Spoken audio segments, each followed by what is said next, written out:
Hey everyone, my name is Catalyst, welcome back to the channel, I hope you all are doing well. Today we will be discussing the best weapons that you should be using after the Season 1 update in Battlefield 2042. Apologies for the length of time between this video and the last one. I wanted to get it out sooner, but I had some other side projects that I had to take care of first, but no longer. Today I'll be giving you the top 6 weapons in the game with a few honorable mentions, and I'll do my best to explain why I feel these weapons are so strong, as well as offer my preferred loadouts for them. So without any further delay, let's get into what the best weapons to use are in Battlefield 2042 after the Season 1 update. With the first honorable mention, we have the K30. This was an honorable mention in my last best weapons video. For the same reasons, it's an honorable mention in this video. Obviously, the K30 is one of the best weapons in the game. With the TTK change at range buff that DICE applied to the game a few patches ago, the K30 got even stronger, and quite frankly, it's just ridiculously overpowered once you unlock the drum magazine, which I think by this point, most people have unlocked the drum magazine, so there is that. But with that said, the K30 is really confined to just that attachment combination to be really effective, and the gun almost requires you to run ammo or play as Angel if you want to not be scrambling for ammo all the time. So in those ways, the K30 can be very limiting on your options of how to play it, but if that doesn't bother you and you can control the recoil, you should use the drum magazine tactical compensator, red dot sight, and BCG grip. If you don't really care that this weapon is cheap and bullet hosey, go ahead and consider this a top 3 weapon in the game. But if you kind of turn your nose or look the other way to these types of weapons like I do, then it remains an honorable mention. The second honorable mention we have is the SVK. For the same reason I am keeping the K30 in the honorable mentions, I am keeping the SVK in the honorable mentions too. For some players, this weapon is easily the best weapon in the game because it has some ridiculously overpowered qualities to it. The SVK with the TTK update in Update 4.1 is now a 2-shot kill up to 115 meters when using the high-powered rounds, which are the rounds that you first unlock. And as you can see in the background, it is insanely strong, assuming that you are actually hitting your shots, but in the end, the SVK is only really strong with a certain playstyle, and despite it certainly being annoying when being used by an accurate player and having ridiculous range, it isn't very dynamic and can only be played with a certain playstyle. And there really isn't any reason to use it over the BSV-M right now, but we will get into that later. I would suggest running a 6x scope with a BCG grip, extended barrel, and high power rounds.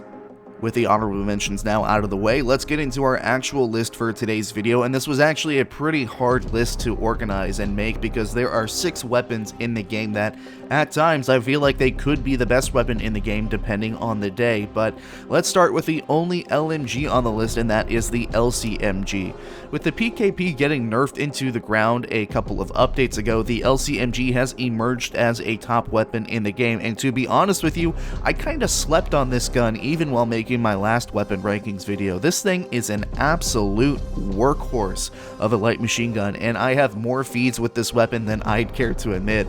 The LCMG's base kit is a 5-shot kill up to 50 meters and then has a ridiculous 6-shot kill range of 100 meters, so there is a 50-meter gap where the damage really doesn't drop off, and even though the range changes if you use the close combat rounds, with it shooting at 790 RPM and up to 830 RPM, if you combine that with the short barrel, you can pump out a lot of lead very quickly.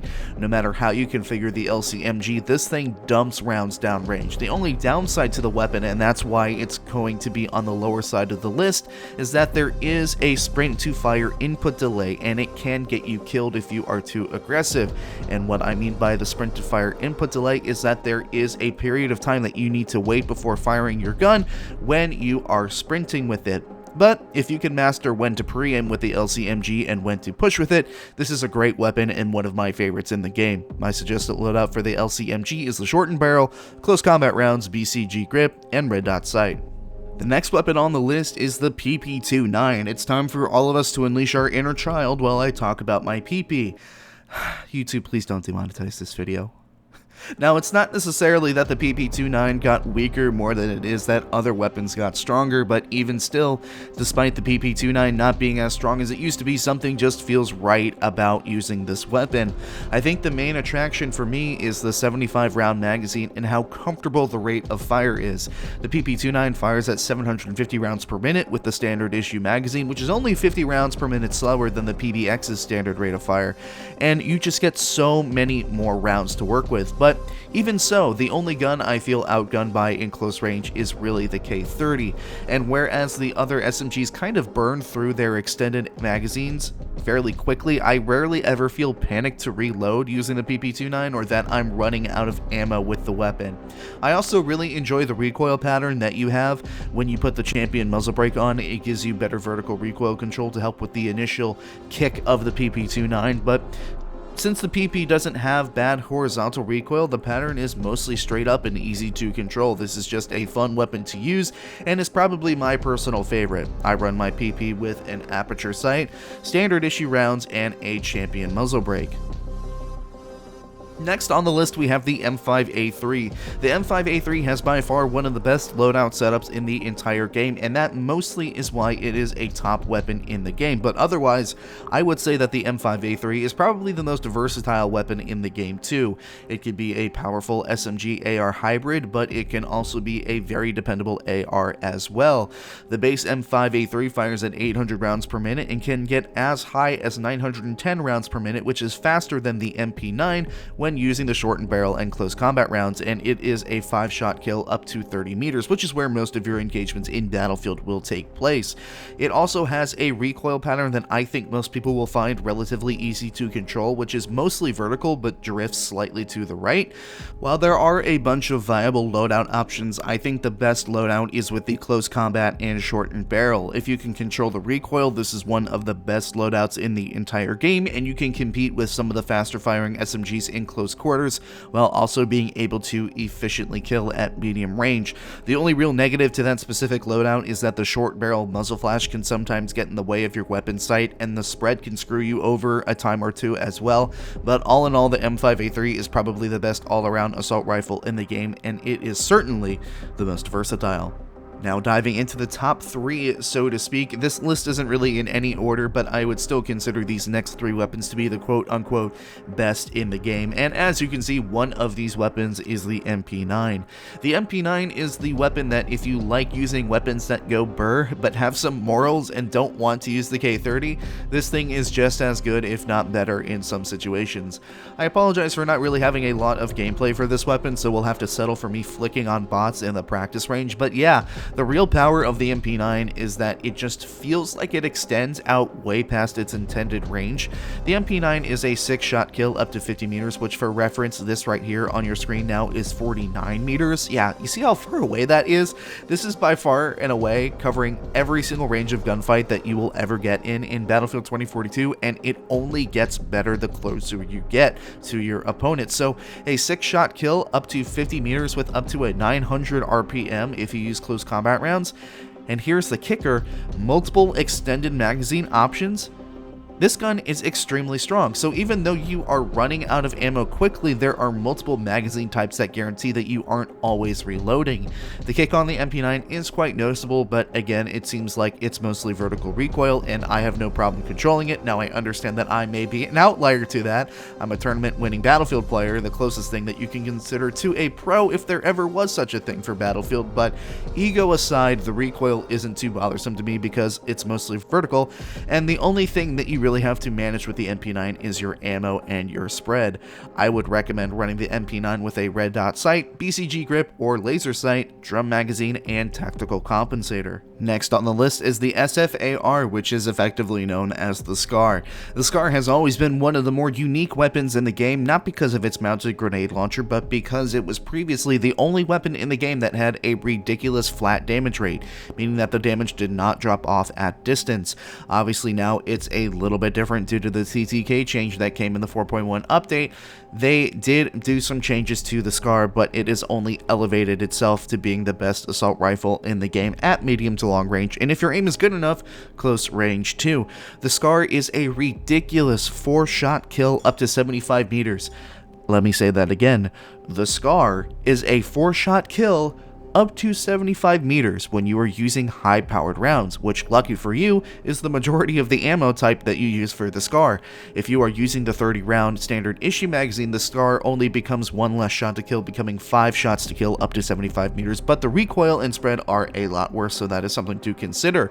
The SCAR is the current king of shooting people at long distances, praying, getting some lucky headshots, and then absolutely smoking them off the map with its ridiculous 4-shot kill range.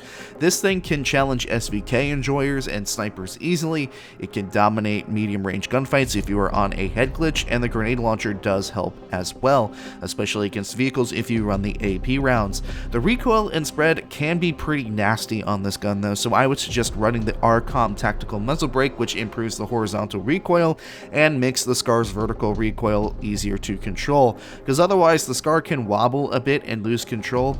My loadout for the SCAR is a red dot sight, RCOM muzzle brake, high power drum magazine, and standard issue magazine with AP rounds, frag rounds, and smoke rounds in the grenade launcher.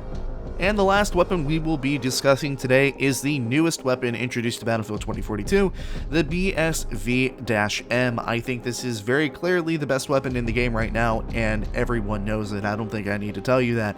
This thing has an even more busted flat damage range than the SCAR does. I mean, you think the SCAR high power rounds have long range? I couldn't even figure out how far away the 3-shot kill range ended with the BSV-M, because I was backing up so far in the practice range that I was going out of bounds up to 140 meters away, and at that point I don't think you're going to get into many gunfights like that with this weapon.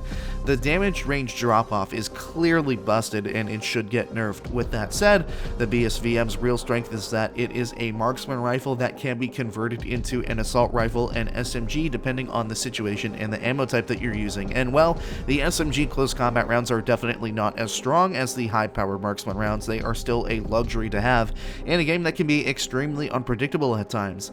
Now, the damage range aside, the one big downside is that the spread on the BSV-M while firing full auto is absolutely atrocious. Think of it like the DM7 on steroids in terms of how much bullet spread this thing has, which can also be frustrating because this weapon is suppressed and you can't see tracers to see where you are missing. So sometimes it just feels like you're blatantly no-regging, but when you are hitting with this weapon, it is straight up overpowered, and I don't think that that is much of a secret anymore. My loadout for the BSV-M is the hybrid 1.5-3X sight, so I can switch between a red dot and an ACOG sight, the shortened barrel, both high power extended magazines, and then close combat rounds with the BCG light grip. And that's the end of the video, ladies and gentlemen. Those are 8 weapons that I would consider to be the best in the game, interchangeably so, after the Season 1 update. What weapon do you guys enjoy using the most after the update? Let me know in the comments. If you liked the video, please leave a like, and if you enjoyed it just that much, consider subscribing. This wraps up most of our Season 1 content videos, and I might disappear back into the dark ether or the abyss or wherever I go to when there's no more Battlefield 2042 content. I do have one more video planned though, so be on the lookout for that. Once again, thank you all so much for watching. My name is Catalyst, and I will see you all another time.